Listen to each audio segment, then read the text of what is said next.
149 arday ayaa maanta ka qalin jebiyay jaamacadda Nugaal ee magaalada Laascaanood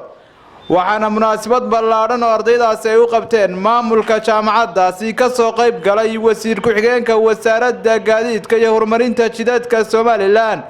iyo sidoo kale barasaabka gobolka Sool maayarka degmada culimo waxgarad cuqaal iyo qaybaha kala duwan ee bulshada ku dhaqan magaalada Laascaanood waxayna dhammaan mas'uuliyiinta halkaasi ka hadlay ay hambalyo iyo bogaadin u direen ardayda maanta ka qalin bedelatay jaamacadda Nugaal ee magaalada Laascaanood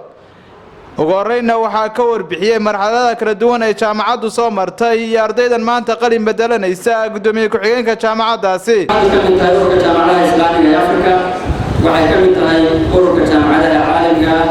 oo dalka ka furan waxay ka mid tahay jaamacadaha Spain Afrika waxay ka mid tahay Eastern African Research and Innovation Management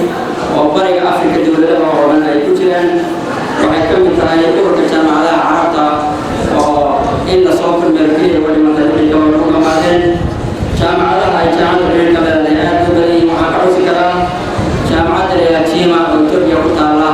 oo hadda ka wada master nutrition jaamacadda gudaheeda ku bixisa oo joint programs ay laga leedahay jaamacadda Bahrain oo joint programs scholarships iyo research inta aan heshiis ku galay wadanka Suudaan ku taala maamulka iyo xukuumadda waxaa leeyahay waxaan baadna maqashiiseen 2 sano ka hor waxaana looga balan qaaday in dhismaha la saarayo dabar kale waxaana looga balan qaaday in la dhisayo martabad weyn waxaana looga balan qaaday hoolaan meesha yar kaga raysan in la dhisi doono laakiin ilaa haddeer warkii maqlaaya dhagahayo maqleen ilaahay weli ma arkaan xukuumadda kaasoo qoraya maanta magaalada Laascaanood in jaamacadda Nugaal iyo jaamacadaha kale ka shaqeynayaan waa guul ilaahay weeye waa arrin aan riyo marna ahayn laakiin hadda noqotay arrin dhaba ilaahay waa ku maclinaya intaa kadib jaamacadda iyo magaalada soo martay iyo guulaha gaartay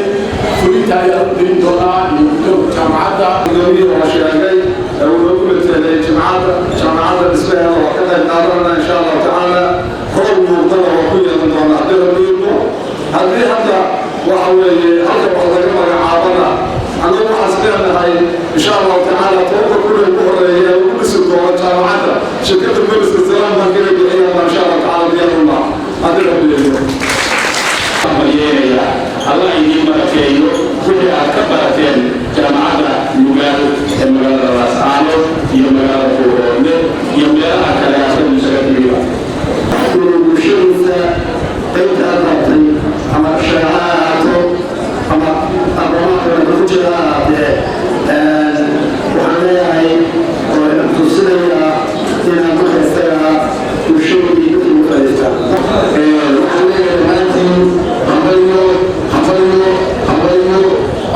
leeyahay waalidiintii tacabka soo geliyay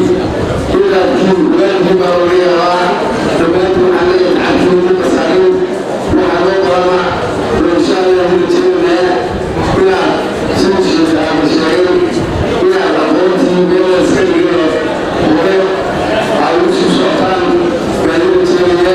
magaalada xaaladda hawada iyo magaalada